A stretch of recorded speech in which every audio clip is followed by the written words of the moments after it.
urutannya gitu. Jadi kita harus ngapain dulu, harus selesai apa dulu. Misalnya, oke, kita selesaiin dulu nih kegiatan art and craft-nya atau mewarnainya. Begitu kita sudah selesai, kita bisa nih lanjut ke kegiatan selanjutnya.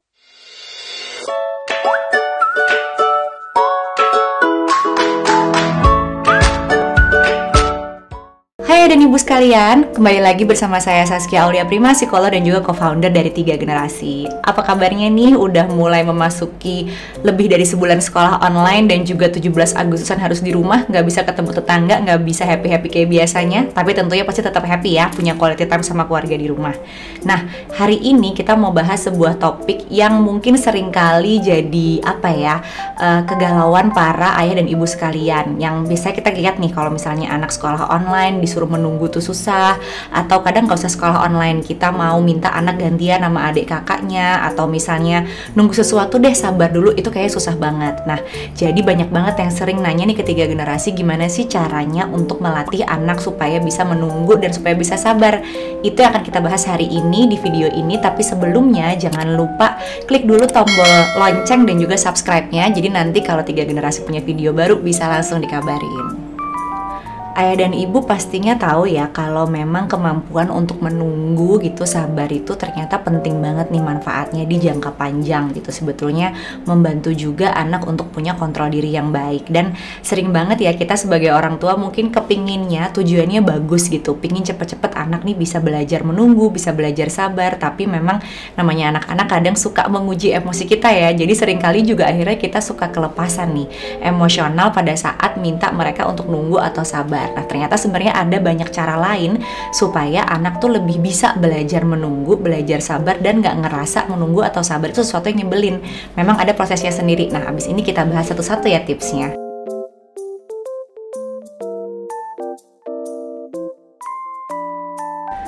Nah, ayah dan ibu perlu tahu terlebih dahulu kemampuan untuk bersabar menunggu ini nih memang harus sesuai dengan usianya gitu. Jadi kalau anak-anak yang di bawah 5 tahun ya, terutama 1-4 tahun gitu, apalagi sebelum 1 tahun, memang belum bisa tuh terlalu banyak menunggu karena self control mereka sedang berkembang atau kontrol dirinya lagi dibuat gitu, dikembangkan. Jadi seringkali kita ngelihat mereka tuh nggak sabar, dan pun kalaupun mereka sabar itu waktunya pendek banget dan itu nggak apa-apa. Tapi memang ada beberapa hal yang bisa kita kenalkan atau biasakan sebelum anak akhirnya tuh bisa belajar untuk menunggu gitu. Karena memang ya ini lebih ke arah bukan langsung punya ekspektasi anak bisa sabar menunggu, tapi latihannya seperti apa.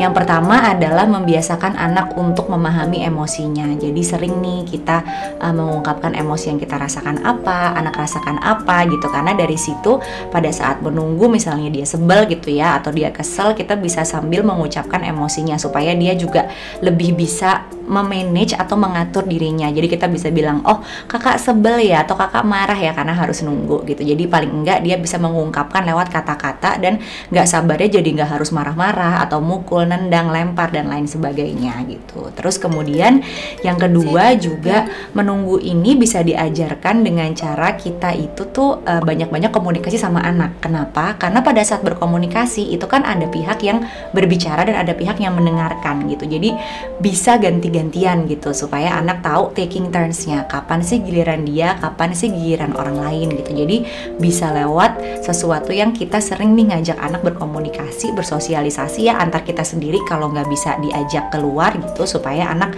bisa dengerin dulu, menunggu dulu, dan bolak-balik melihat kita juga melakukan hal tersebut. Nah gitu. Kemudian kita bisa nih juga dengan cara role play atau kita bermain pura-pura. Misalnya bermain belanja-belanjaan tapi mereka yang belanja, jadi gantian antri dulu. Kita bisa bikin simulasi kegiatan-kegiatan yang mirip mengantri atau menunggu sehingga anak terbiasa tuh tahu sama konsep tersebut. Terus kemudian juga biasakan yang keempat itu kayak seperti apa ya, membiasakan dalam rutinitas. Jadi misalnya kalau anak mau melakukan permainan tertentu atau makan hal tertentu, itu tuh ada urutannya gitu. Jadi kita harus ngapain dulu, harus selesai apa dulu. Misalnya oke, kita selesaiin dulu nih kegiatan art and craft-nya atau mewarnainya. Begitu kita sudah selesai, kita bisa nih lanjut ke kegiatan setelahnya. Jadi walaupun kadang-kadang mereka nggak mau ya, tapi nggak apa-apa, dilatih dulu untuk dicobain sampai seberapa lama mereka bisa nyelesain suatu hal baru, punya hal baru.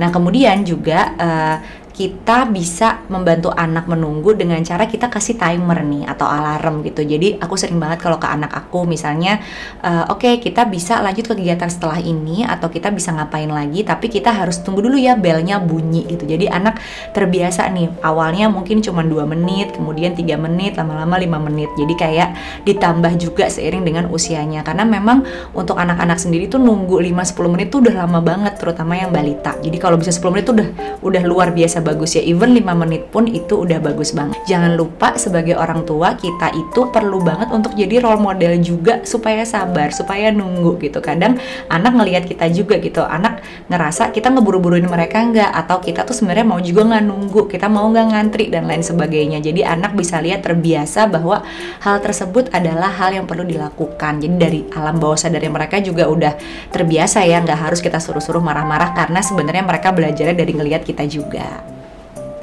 Untuk anak-anak yang lebih kecil, misalnya anak-anak 3 tahun ke bawah, kita bisa juga sih membantu anak sabar menunggu dengan melakukan kegiatan distraksi lain gitu. Misalnya kalau anak mau lari atau mau duluan, kita bisa kayak coba, lihat dulu deh itu ada apa, nunjukin mainan atau ngajak mereka berkegiatan baru. Sebenarnya supaya mereka tetap ikut ritme yang kita ciptakan itu sama nunggu urutannya. Walaupun ya di umur-umur segitu memang anaknya belum terlalu bisa ya, jadi memang harus banyak distraksi. Kemudian juga jangan lupa ketika kita mau anak untuk menunggu, pada saat dia nggak sabaran, kita harus merespons dia juga dengan penuh kesabaran. Jadi kita bisa kayak tips pertama tadi, sebutin dulu emosinya, terus kita bilang bahwa kita tahu bahwa menunggu itu kadang-kadang nggak menyenangkan gitu. Jadi supaya anak juga merasa bahwa kegiatan menunggu pun ketika mereka nggak bisa, orang tuanya tetap menerima mereka, dan pelan-pelan nih mereka bisa latihan untuk lebih banyak menunggu.